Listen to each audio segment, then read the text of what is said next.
Friends, ఎవరికైనా ప్రాచీన మధ్యయుగ భారతదేశ చరిత్ర పీడిఎఫ్స్ కావాలి అంటే కింద డిస్క్రిప్షన్లో మా అప్లికేషన్ లింక్ ఉంది ఫ్రెండ్స్. ప్రాచీన భారతదేశ చరిత్ర 20 రూపీస్, మధ్యయుగ భారతదేశ చరిత్ర ఏపీ గ్రూప్స్ 2 కోసం తయారు చేయబడింది 30 రూపీస్ ఫ్రెండ్స్. గవర్నర్ జనరల్ మరియు వైస్రాయ్లు. ఈరోజు బెంగాల్ గవర్నర్స్ గురించి చెప్పుకుందాం. సో ముందుగా కొన్ని ఇంపార్టెంట్ పాయింట్స్. బెంగాల్ మొదటి గవర్నర్ డ్రేక్స్. బెంగాల్ మొదటి గవర్నర్ జనరల్ వారెన్ హేస్టింగ్స్. భారతదేశపు మొదటి governor general William Bentinck. So observe చేయండి.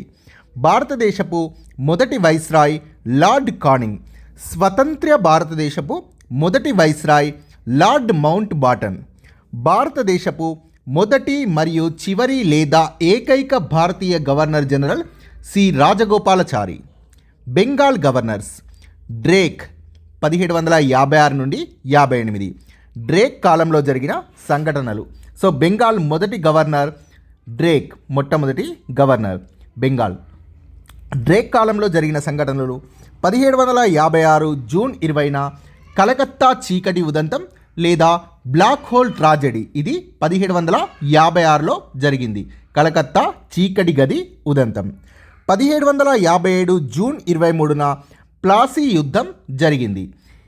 ఈ సంఘటనలు డ్రేక్ కాలంలో జరిగాయి. రాబర్ట్ క్లైవ్ 2 సార్లు బెంగాల్ గవర్నర్గా నియమించబడ్డాడు. 1758 నుండి 60 మరియు 65 నుండి 67. భారతదేశంలో బ్రిటిష్ సామ్రాజ్య వ్యవస్థాపకుడు రాబర్ట్ క్లైవ్. బక్సార్ యుద్ధానంతరం 2 సార్లు బెంగాల్ గవర్నర్గా నియమించబడ్డాడు. ఆర్కాడ్ వీరుడిగా ప్రసిద్ధి. ఆర్కాడ్ యుద్ధం 1751 నుండి సెప్టెంబర్ 23 నుండి నవంబర్ 14 మధ్య జరిగింది. ప్లాసీ యుద్ధంలో బ్రిటిష్ సైన్యానికి నాయకత్వం వహించిన ఆంగ్ల సేనాని రాబర్ట్ క్లైవ్. 1757 జూన్ 23న ప్లాసీ యుద్ధం జరిగింది. చిన్సురా లేదా బేదరా యుద్ధంలో డచ్ వారిని ఓడించాడు. ఈ యుద్ధం 1759లో జరిగింది. 1766లో బెంగాల్లో శ్వేత విప్లవం లేదా వైట్ మ్యూటినీ లేదా మోంగైర్ తిరుగుబాటును అణిచివేశాడు. ఈ విప్లవం బ్రిటిష్ సైనికుల అలవెన్స్లను తగ్గించినందుకు జరిగింది. రాబర్ట్ క్లైవ్ని స్వర్గం లేదా దివి నుండి దిగివచ్చిన సేనాని అని వర్ణించినది విలియం పిట్. వాన్ సిట్టార్ట్ 1760 నుండి 65 వరకు. వాన్ సిట్టార్ట్ కాలంలో జరిగిన సంఘటనలు. 1760లో వందవాసి యుద్ధం జరిగింది. ఇది జనవరి 1760లో జరిగింది 60లో. అయితే ఈ వందవాసి యుద్ధం 3వ కర్ణాటిక్ యుద్ధంలో భాగంగా జరిగింది. ఫ్రెంచ్ వారికి మరియు ఆంగ్లేయులకి మధ్య జరిగిన వందవాసి యుద్ధంలో బ్రిటిష్ వారు ఫ్రెంచ్ వారిని ఓడించారు. భారతదేశంలో ఫ్రెంచ్ ప్రాబల్యం పూర్తిగా అంతరించింది వందవాసి యుద్ధం వల్ల. ఈ యుద్ధంతో ఫ్రెంచ్ వారు భారతదేశంలో వ్యాపారానికే పరిమితమయ్యారు. 1761లో 3వ పానిపట్ యుద్ధం జరిగింది. ఇతడి కాలంలో 14 జనవరి 1761లో 3వ పానిపట్టు యుద్ధం జరిగింది. అహ్మద్ షా అబ్దాలీ మరియు మరాఠాలకు మధ్య జరిగిన ఈ యుద్ధంలో అహ్మద్ షా అబ్దాలీ విజయం సాధించాడు. 1764లో బక్సార్ యుద్ధం జరిగింది. 1764 అక్టోబర్ 22న హెక్టర్ మన్రో నాయకత్వంలోని ఈస్ట్ ఇండియా కంపెనీ సైన్యం స్వదేశీ రాజుల కూటమిని ఓడించింది. నెక్స్ట్ రాబర్ట్ క్లైవ్ 1765 నుంచి 67 మధ్య.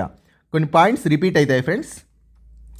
1759 నవంబర్ 25 చిన్సురా లేదా బేదరా యుద్ధం.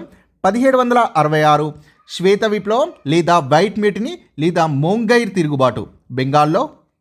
1765లో అలహాబాద్ సంధి.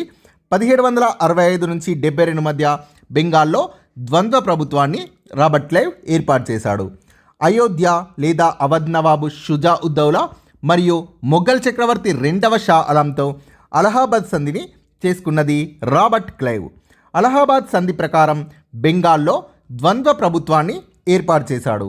అయితే ఈ ద్వంద్వ ప్రభుత్వాన్ని 1772లో వారెన్ హేస్టింగ్ రద్దు చేశాడు. 1772లో బెంగాల్ గవర్నర్గా వచ్చిన వారెన్ హేస్టింగ్స్ రాబర్ట్ క్లైవ్ ఏర్పాటు చేసిన ద్వంద్వ ప్రభుత్వాన్ని రద్దు చేశాడు.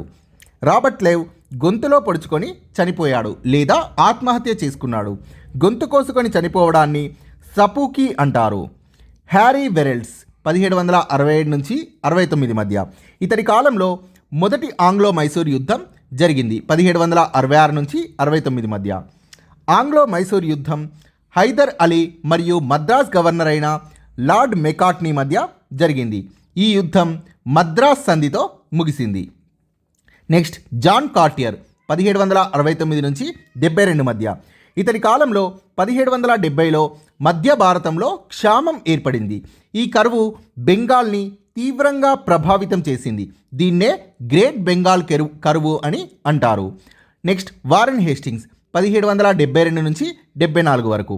వారెన్ హేస్టింగ్స్ 1772లో అమలుపరిచిన సంస్కరణలు, ముఖ్యమైన సంస్కరణలు: ద్వంద్వ ప్రభుత్వాన్ని రద్దు చేశాడు బెంగాల్లో, కలకత్తాను బెంగాల్ రాజధానిగా చేశాడు, రెవెన్యూ బోర్డుని ఏర్పాటు చేశాడు మరియు కలెక్టర్ పదవిని సృష్టించాడు. వారెన్ హేస్టింగ్స్ బ్రిటిష్ ఇండియా చరిత్రలో అక్బర్ వంటివాడు. ఇతడి బిరుదు ప్రభువు. 1772లో వారెన్ హేస్టింగ్స్ బెంగాల్ గవర్నర్గా నియమించబడ్డాడు. 1772లో బెంగాల్లో ద్వంద్వ ప్రభుత్వాన్ని రద్దు చేశాడు. 1765లో ద్వంద్వ ప్రభుత్వాన్ని ఏర్పాటు చేసినది రాబర్ట్ క్లైవ్. బెంగాల్లో ద్వంద్వ ప్రభుత్వాన్ని రద్దు చేసి నిజామత్ అధికారాన్ని కూడా స్వీకరించాడు.